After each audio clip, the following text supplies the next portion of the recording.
Alright, what's up guys, and welcome back to my channel once again. And for today's video, we'll be going through my intermediate achievements journey. This video will be showcasing a nightmare, which is completing Nightmare Shard on advanced difficulty only using shadow cards.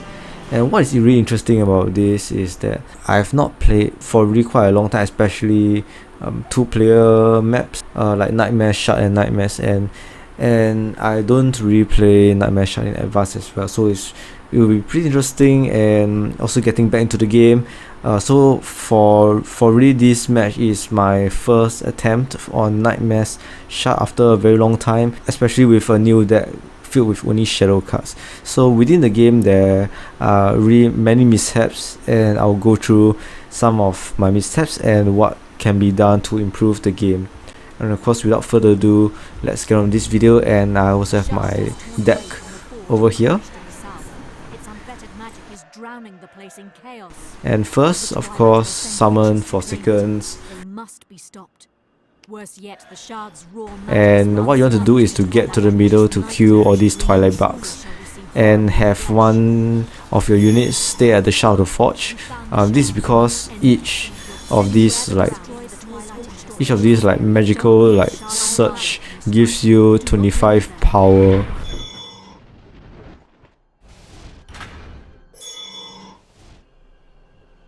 And you have to have units around. Having buildings doesn't give you a raise in this additional power. Yeah, so you always have one set of units here hanging around the Shard of the Forge to get some additional power. And for Nightmare Shard, as usual, build the walls that is closer to the shard. This is because there will be Twilight Witches later in the game, as shown here. The Twilight Witch, when it reaches the Shard of the Forge, you will lose the game. So these walls serve as some sort of a deterrent to prevent the Twilight Witch from entering the Shard of the Forge. Yeah. And I'm playing position 1, and this is the first camp that I have to destroy in order to get my tier 2. And for tier 1, I have my Forsaken's with the Snapjaws. Red Affinity, this is because it will help me deal more damage to enemy units. Yeah, so for the first few minutes of the game, I will be building an army, and later on you will realize that because of these little frost and random areas in the map that can cast spells, my army would be annihilated, and I have to come up with another strategy, which is to have summon a couple of phase towers to capture this tier 2 base.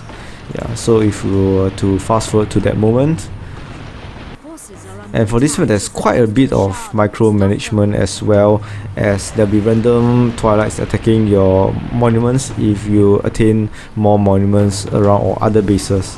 Yeah, as you can see, that is a very bad mishap. The random frost shard destroyed most of my shadow units. Yeah, so even though I have got Soul Splicer, but because of my crippled army, I couldn't kill off the army. Yeah, and also lost quite a bit of charges because I summoned off Forsaken. So building up a second army of Forsakens would take me too much time. That's why I would opt for the phase tower in my second attempt. Yeah, so slight mishap there, unfortunate. Yeah, so build a couple of phase towers, help me capture the tier 2 base. And what is good about this tiered approach when you build the phase tower is that phase towers are able to use the ability to relocate to a new area, which means that they'll always be in range when I attack the units. At the same time, you have to defend the Shard of the Forge and have a unit there to gain a stable income of power. Yeah. So this is how I destroyed my tier 2. Definitely could save a lot of time if my first attempt in the capturing of the second base would have worked. But such is life when you play games. And of course, Shadow Phoenixes. Very unfortunate again, this chart area summons Inferno, which killed my Shadow Phoenix. Yeah, really quite a lot of mishaps there that we can learn, and better micromanage our units. As you can see here, very unfortunate, many mishaps going on. But yeah, this is part of my learning journey back into the game. So yes, you teach me how to micromanage better as well. Yeah, as you can see here, the Shadow Phoenixes aim at this tower over here so that I can get more corps from the surrounding Twilight units over here. So it's a strategic play, better than just targeting the Twilight Headcaster, which can be a pretty strong building. Alright, another mistake is that actually I could have destroyed some of the face towers here to gain back some void power, but I didn't. Anyway, that's just a very small mistake. Yeah, as you can see here, since I got tier 2, I have my time vortex and also the furnace of flash to gain back void power periodically as Twilight units will attack the Shaft of the Forge. And not to lose any more time, send my Forsakens up because the Twilight infestation building would really spawn more Twilight units and I don't want that to happen. A monument is under attack. Yep, random units will come and attack your monument, so you have to always defend them if you are not going to finish this map very quickly. Alright, now my third base has been captured and time to get my fourth orb, which is over the right side over here, the base that is easier to destroy. Witches are close to the shard. Stop them. You can see a second attempt for the Shadow Phoenixes. Have not used any tier 3 units to clear the base yet. And as you can see, after clearing the second base at the top left, or either top left or top right, the Twilight Veil Blood will be spawning basically stronger units as more Twilight infestation base get destroyed. Afterwards there will be the Twilight Dancer, which is very annoying due to its long range attack. Right, let's fast forward to destroy this base.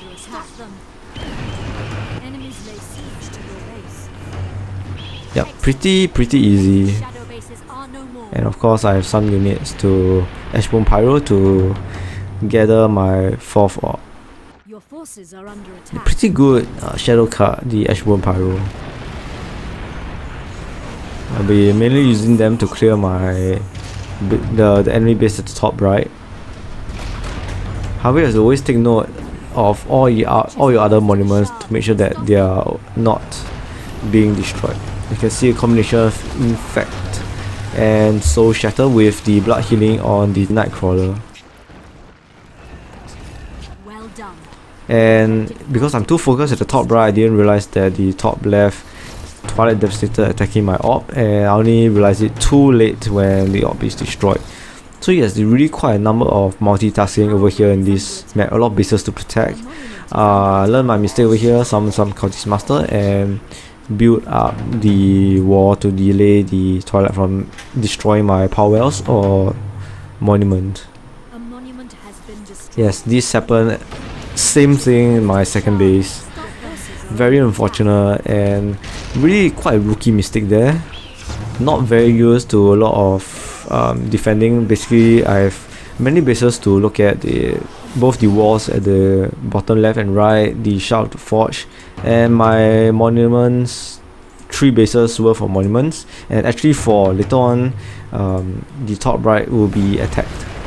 Yeah, and over here we see some combination, and what could have done better is casting the Frenetic Assault slightly earlier, and knowing that there's a Twilight Wheel Zapper here, which is really annoying, paralyzes my units. I should have aggroed or used my Ashbone Pyro to attack this building first before anything else.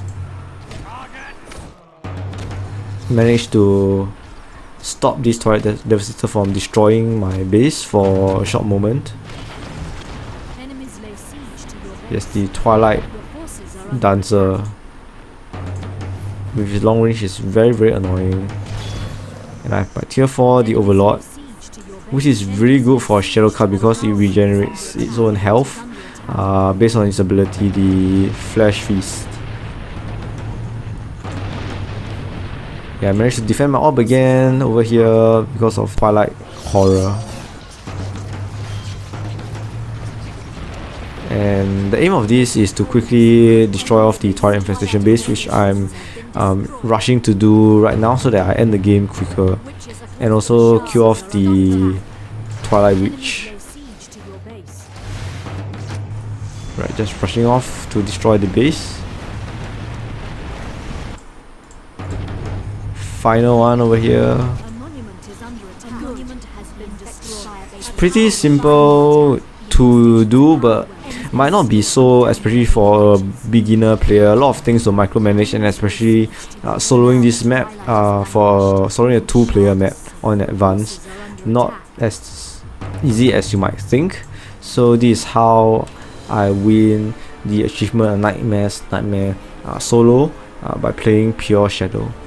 And if you enjoy my intermediate achievement journey, do remember to subscribe, and you'll see more of these videos really soon again.